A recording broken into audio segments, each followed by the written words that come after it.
Hello guys, I just want to do a quick short video on range calibration for 0-degree probe. Though the same principle applies for share wave, but I will just illustrate with the 0-degree probe so that we get the general. We've always known that for us to do it, you have your calibration block, you will have your calibration block, and you will have your normal material you want to test. So let me use this to make the illustration. Assume say this is the material I want to test, and this is my calibration block. There might be velocity difference between the material that is in my calibration block and the material that I'm testing. So this variation in velocity can lead to difference in a measured thickness. So a lot of times the clients or the procedure will require you that you should use the material you are working on to calibrate your range so that your distances will be doing that close. How do you do that? Let's say we have a material that we want to work on that has a different velocity and we want to calibrate it. So what do? We normally, for a unit like the sonar test, we are using D70 for this illustration. They will always have this feature we call the AUTOCAL.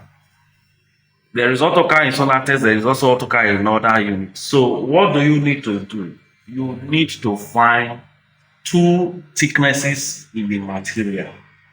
So if I illustrate with this paper, so if I have a material, say this is a material, we have our distance, and we know that velocity is distance over time, which means distance will be velocity times time.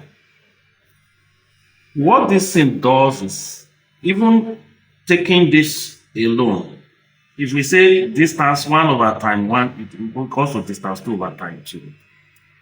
What it means is, if I'm able to get two distances, I should be able to get the velocity of the material.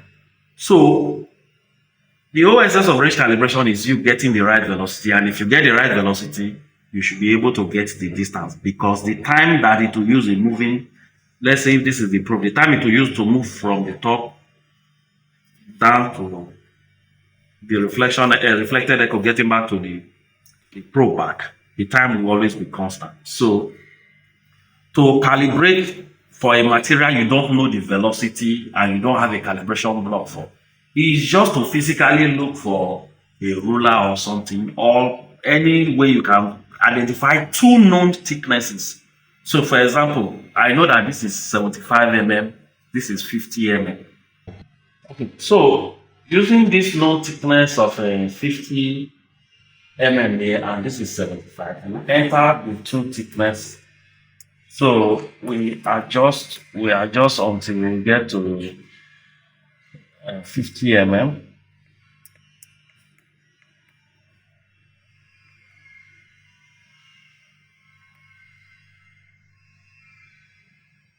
Oh, this is a slower route, but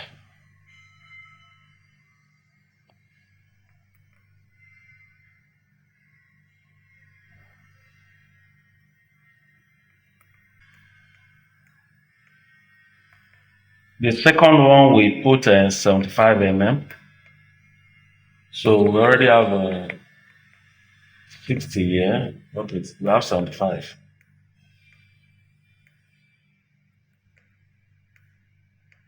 Okay, we have 75. Now we've imputed these two distance. So if we use these two known distance, we can then use an AUTOCAL. So what do I do? Say this is the material I am working on. Okay, so if we take this part of it, which is 50 mm,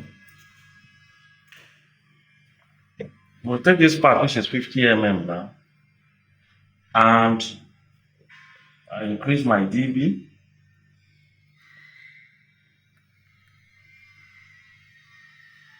We know that this is our distance 1. If you look at this material, we are seeing 48.57, which obviously is not the accurate distance. So we come down,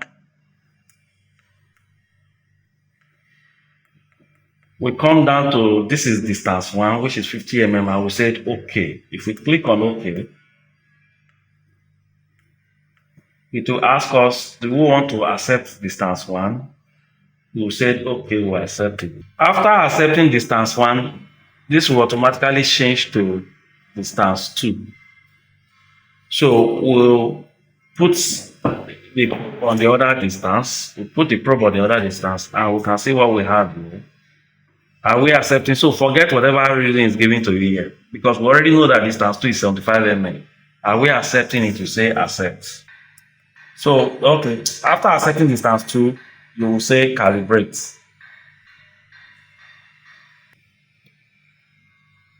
It has calibrated. Sorry about the button.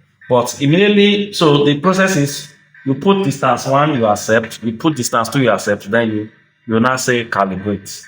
If you look at it now, this thing that was 72 before now is now automatically 75. And if you check this other side, and let's get it.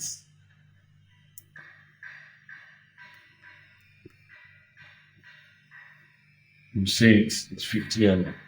So we've succeeded in calibrating with known distance. So this is a very shortcut way of doing your range calibration. And it's also good when you are doing a material that you don't know the velocity, you don't know the composition. It's a very easy way for you to do your calibration and get your results. So do the same AUTOCAL calibration for angle probe. You discover that it's just the same thing. Just look for 2 curved edges. So there's one curved edge and there's another curved edge. So you know that this distance is 100 mm quadrat and this is 25 mm quadrat. The thing about this 25 mm quadrat that some people might miss out, if I put this probe like this, it will be very difficult for me to get an indication from this 25 mm quadrat. But if I put it half of the probe outside of the block and the other half is inside, it easily gets the 25 mm quadrat. But if you put it like this, you find it, you struggle a lot to see. Though in as much as I'm seeing it, but if I put it this way, it's easier for me to see it. And the amplitude comes a little bit bigger. So it's just the same process. This is 100, this is 25. You go to your AUTOCAL, the same process, you impute 25 mm, you impute 100. But take note, before you start imputing this value in AUTOCAL, make sure that you selected the right probe angle, you selected the right frequency, and you've done all you need to do. So you just put it here. I impute the 2 value, put accept distance 1, accept distance 2, and press calibrate. Automatically it will calibrate like you did for 0 degree. So I'm not going to repeat that process. So that's just it.